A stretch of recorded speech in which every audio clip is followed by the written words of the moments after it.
नमस्कार, साफ संदेश से मैं अनिल कौशिक। न्यूज़ अपडेट 7 बजे कार्यक्रम बादरा आसपास में आप सभी दोस्तों का स्वागत है। दोस्तों, कार्यक्रम ये 2 पार्ट इसलिए हम आपको दिखा रहे हैं क्योंकि तकनीकी कारणों से दोस्तों पहले पार्ट को हम पूरी कवरेज समीक्षा के रूप में पूरा नहीं कर पाए और ज़्यादा लंबा ना हो इसलिए हमें ये पार्ट 2 आपको दिखाना पड़ा और इसके अंदर शेष जो समीक्षा हैं उसके ऊपर चर्चा करेंगे। दोस्तों, उस पार्ट में हम चर्चा कर रहे थे पार्षदों के दोबारा बिकने को लेकर। दोस्तों, जिस प्रकार से पहले जब हाजी दाऊद कुरैशी चेयरमैन बने थे तो उस समय दोस्तों जिस प्रकार से मांगीलाल गोयल द्वारा और दोनों ही खेमों द्वारा पार्षदों का मैनेज किया गया था, उसके बाद में फिर अब ये जो चुनाव हो रहे हैं 5 अगस्त को, इसमें फिर से मैनेज चल रहा है। तो क्या दोस्तों अगर फिर ऐसा होता है तो आगे फिर उसका मैनेज होगा एक ही कार्यकाल में?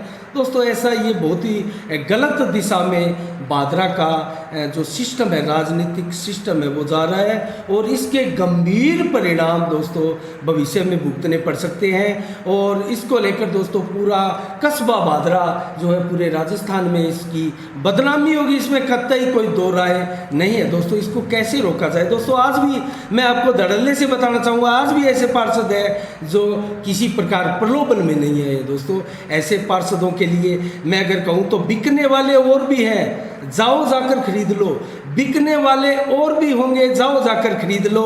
हम कीमत से नहीं किस्मत से मिला करते हैं। दोस्तों, ऐसे पार्षद भी हमारे बादरा में है और ऐसे पार्षद ही मैं कहूँ तो पालिका चुनाव को लेकर और पालिका चुनाव की छवि जो बनी है उसके लिए आन बान और शान का सवाल है। दोस्तों, तो ऐसे पार्षदों को साफ संदेश भी सैल्यूट करता है और इसी चुनाव में ऐसे पार्षदों ने दिखाए हैं जब 50-50 लाख और करोड़ के ऑफर आते हैं दोस्तों, और ऐसे पार्षद अपने पैरों पर टिके रहते हैं, अपने ज़मीर पर टिके रहते हैं, अपने घर की रोजी जो रोटी होती है वो खाकर संतुष्ट रहते हैं और अपना वोट वहीं देते हैं जहां उनका ज़मीर कहता है और जहां उनकी विचारधाराएं कहती है। तो दोस्तों, ऐसे पार्षदों के लिए हम एक बार फिर से सैल्यूट करते हैं उन पार्षदों को। तो क्या बादरा की जो पालिका की ये जो दिशा जा रही है दोस्तों, ये दिशा बहुत गलत दिशा में जा रही है, इसके ऊपर आप और हम सबको सोचना है। और दोस्तों, जो प्रक्रिया आज जिस प्रकार से भाजपा की एक प्रकार से हार हुई है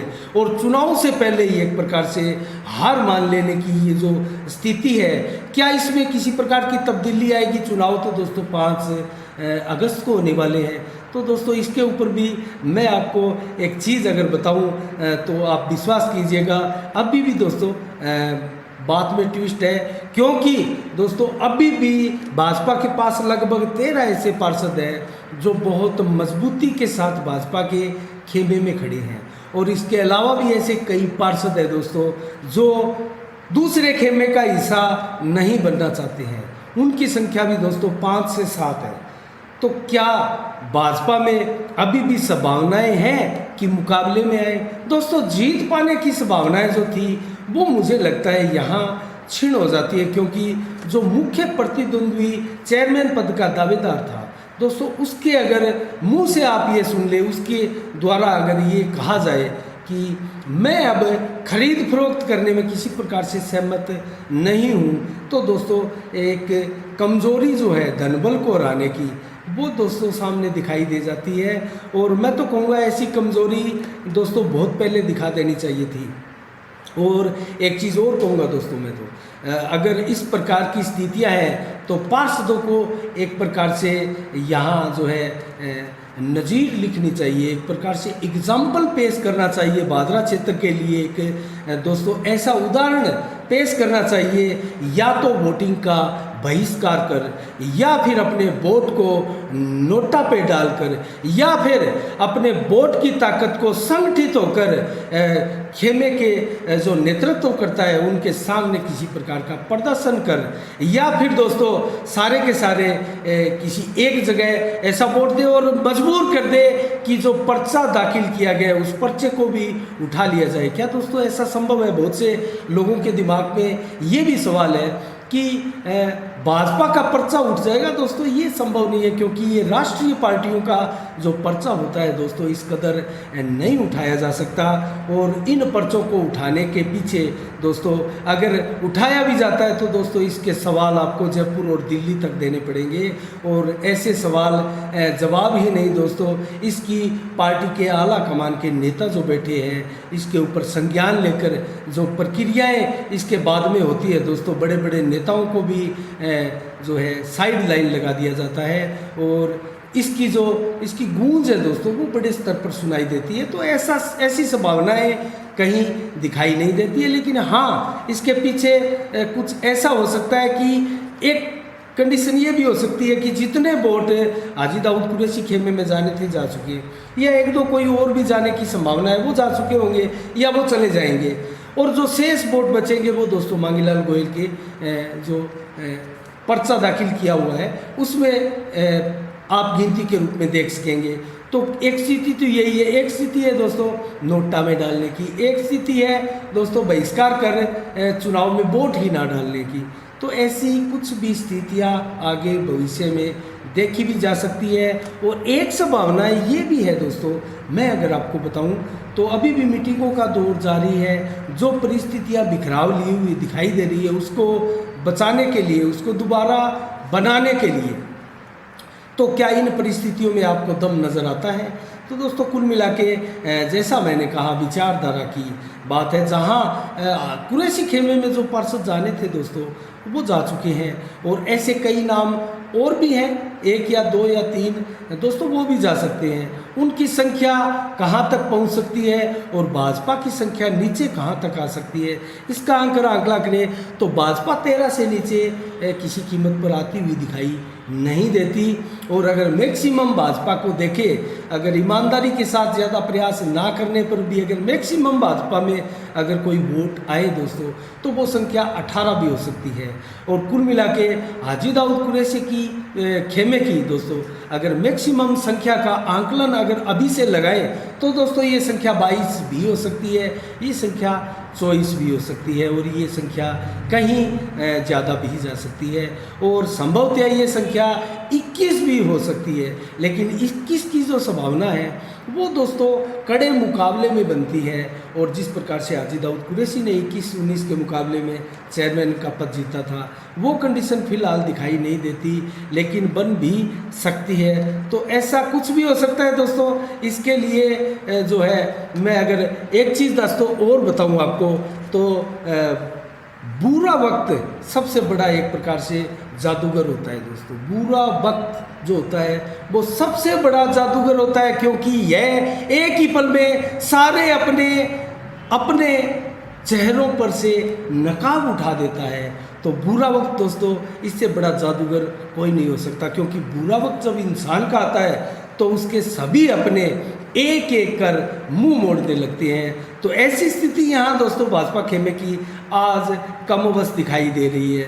तो इन समीक्षाओं में हम आपको डिटेल भी बताएंगे दोस्तों कौन से पार्षदों ने किस प्रकार से इधर उधर किया है। लेकिन पिछले 3-4 दिनों की सोशल मीडिया की कैंपेन देखे तो एक चीज़ मैं और आपको कहूँगा दोस्तों, कुछ लोगों द्वारा ये कैंपेन चलाई जा रही है कि मेरे वार्ड का पार्षद अभी बिका नहीं है और उस पर मुझे गर्व है। दोस्तों ये एक नए प्रकार की कैंपेन हमने देखी, और इस कैंपेन में दोस्तों काफ़ी दम है। अगर भादरा को भविष्य में किसी प्रकार से ऐसे धनबल को मात देनी है तो ऐसी कैंपेन आपको अभियान के रूप में चलानी होगी, और ऐसी कैंपेन अगर चलेगी आप जो बिकने वाले पार्षद हैं उनका खुलेआम सड़कों पर बहिष्कार करेंगे दोस्तों, सार्वजनिक रूप से उनका बहिष्कार करेंगे, तो ऐसी स्थितियों से आगे भादरा निकल भी सकता है। इसकी संभावनाएं प्रबल दिखाई देती है इन सोशल मीडिया की ऐसी कैंपेनों के माध्यम से। तो कुल मिला के दोस्तों कैंपेन इसके अलावा और भी हो सकती है, ये भी हो सकती है दोस्तों। इसके अंदर एक चीज़ हमने ये भी देखी कि जिन वार्डों के पार्षद बिक चुके हैं, जिसकी चर्चाएं आम है दोस्तों, उन वार्डों के कुछ लोगों द्वारा भी पोस्ट डाली गई कि मुझे गर्व है मेरा पार्षद बिका नहीं। तो दोस्तों ये ज़रूर अपोजिट एक पोस्ट थी, लेकिन एक व्यंग्यात्मक पोस्ट इसे कह सकते हैं। ये भी एक प्रकार से पार्षद को शर्मसार करने वाली पोस्ट थी। दोस्तों कुल मिला के ऐसी बहुत सी पोस्टें हो सकती है अगर आप करें तो। ऐसी पोस्टों को अगर बताऊँ आपको तो वाकई में अपने पार्षद पर गर्व कर रहे हैं ये लोग। ऐसा लगता है जिस प्रकार की पोस्टें ये है और जिस प्रकार की पोस्टों की शुरुआत इस प्रकार से सोशल मीडिया पर की गई थी, लेकिन क्या ऐसी पोस्टों से कितनी बड़ी जागृति आती है इसका तो आप दोस्तों भविष्य पर छोड़िएगा, लेकिन इसको अभियान के रूप में अगर चलाए तो नतीजा सार्थक भी आ सकता है दोस्तों। और कुल मिला के एक चीज़ मैं और कहूँगा आपको, इज्जत दोगे तो इज्जत पाओगे दोस्तों, इज्जत दोगे तो इज्जत पाओगे, अकड़ दिखाओगे तो क्या उखाड़ पाओगे दोस्तों। ये भी एक चीज़ें हैं। अगर आप स्वाभिमान से जीना चाहते हैं तो आप अपना स्वाभिमान आपको दिखाना होगा। आपका स्वाभिमान आपके अंदर दबा कर रखोगे तो आपके स्वाभिमान को चोट पहुंचाने के लिए जो लाइन आपके सामने दिखाई देगी वो दोस्तों बहुत लंबी और कमोबश लंबी होती जाएगी, क्योंकि आपको अपने स्वाभिमान अगर आप में है तो दोस्तों आपके स्वाभिमान को बाहर निकाल कर आपको दिखाना होगा कि आप में कितना स्वाभिमान है दोस्तों। ऐसे स्वाभिमान को कुछ पार्षदों ने दिखाया भी है, अपनी बिक्री ना करवा के दोस्तों। ऐसे अनेकों पार्षद है और हमें भी ऐसे पार्षदों पर गर्व है। तो कुल मिला के आज की मैं अगर स्थिति बताऊं खेमों की तो दोस्तों भाजपा की स्थिति आप देख ही रहे हैं। जिस प्रकार से 5 पार्षदों को मैनेज करने के चक्कर में मात्र 24 घंटे में खेमा एक प्रकार से धराशायी हो गया। क्या ये खेमा फिर से उठ खड़ा होगा? हमारी नज़रें लगातार इस पर बनी रहेगी दोस्तों। और जब हम कल भी समीक्षा करेंगे तो इसके ऊपर पूरी नज़रें रहेगी। अगर इसी में किसी प्रकार का बदलाव आता है और दोबारा अगर कोई प्रयास करता है जिस प्रकार से दोस्तों काबिल आदमी पार्षद लोग, नेतागण लोग इस खेमे में भी है दोस्तों। बलवंत सैनी ने इस एक प्रकार से साहस दिखाया था दोस्तों। कुल मिला के जिस प्रकार की लड़ाई लगातार जारी है उसको लेकर, तो कुल मिला के क्या ऐसे साहस की भाजपा को आवश्यकता है?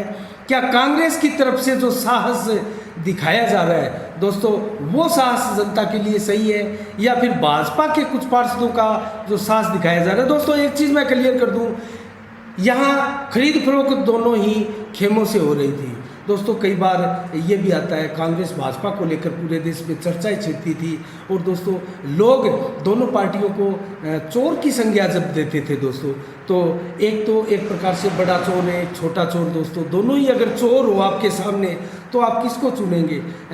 संभवतः आप छोटे चोर को चुनेंगे।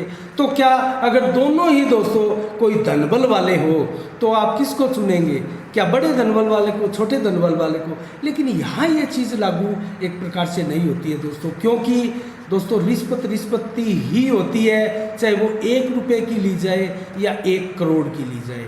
तो यहाँ हम दोस्तों दोनों ही खेमों की एक प्रकार से गलतियाँ मानेंगे, दोनों ही खेमों को इस प्रकार से धनबल का जो फैलाव है उसके ऊपर हिस्सेदारी मानेंगे। उनको इस गुनाह की जो सज़ा है दोस्तों किसी एक को नहीं मिलनी चाहिए, दोनों ही खेमों को मिलनी चाहिए।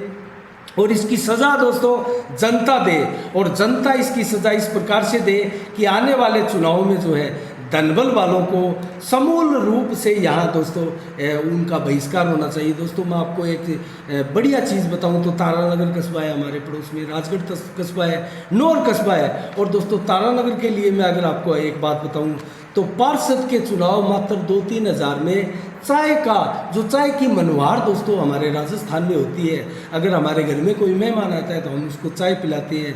अगर आप चेयरमैन का चुनाव लड़ने बैठे हैं और अपने पार्षद अपनी गली, अपने वार्ड में आप कार्यालय खोलकर बैठे हैं तो दोस्तों वहाँ आपसे कोई मिलने वाला आएगा तो दोस्तों उनको चाय पानी तो आपको पिलानी पड़ेगी। ये राजस्थान का एक प्रकार से पारंपरिक एक उसको इज्जत देने की भी एक दोस्तों कवायद के तहत हम इसको देखते हैं। आवा भगत जिसको बोलते हैं वो भी हम देखते हैं। इसी प्रक्रिया में दोस्तों 2-3 हज़ार खर्च हो जाते हैं और इसी 2-3 हज़ार से दोस्तों तारानगर जैसे कस्बे में पार्षद निर्वाचित हो जाते हैं। और बादरा कस्बे में दोस्तों 10-10 हज़ार से लेकर 50-50 हज़ार तक यहाँ वोटरों की बोली लग जाती है। कुछ वार्ड ऐसे हमने भी देखे हैं, आपने भी सुने होंगे और आप अगर भादरा से बाहर बैठे हैं कहीं दूर दराज, तो भी आपने ऐसी चीज़ें, ऐसी चर्चाएं सुनी होगी दोस्तों। तो क्या ये कंडीशन अच्छी कंडीशन है?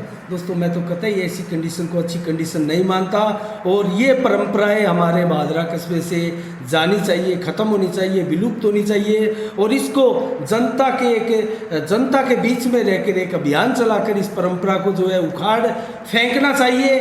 और क्या रहती है स्थिति दोस्तों, कल भी हमारी नज़र रहेगी, और 5 तारीख तक हम इसकी लगातार पालिका चुनाव में के लिए दोस्तों समीक्षा करते रहेंगे। और आज की समीक्षा में दोस्तों इतना ही, और कल ठीक शाम 7 बजे फिर आपसे रूबरू होंगे और आपसे चर्चा करेंगे। लेकिन इससे पहले मैं एक बात आपको बताऊंगा कि दोस्तों आज की समीक्षा की 2 कवरेज हो गई है, पार्ट 1 और पार्ट 2, दोनों ही पार्ट आप देखिएगा। अगर आपको कंप्लीट चर्चा समीक्षा आपको सुननी है, आपको देखनी है, और आपको परिस्थितियों का अंदाज़ा अगर कंप्लीट रूप से लगाना है, तो दोस्तों वीडियो अगर अच्छा लगे तो इसको शेयर भी कीजिएगा, और दोस्तों इसको लाइक भी कीजिएगा, और चैनल को सब्सक्राइब जरूर कीजिएगा। तो दोस्तों कल ठीक शाम 7 बजे फिर आपसे रूबरू होंगे, आपसे फिर मिलते हैं। तब तक के लिए आप अपना बहुत बहुत ख्याल रखिएगा, मुझे दीजिएगा इजाज़त। साफ संदेश से मैं अनिल कौशिक, नमस्कार, जय भारत, जय जय राजस्थान।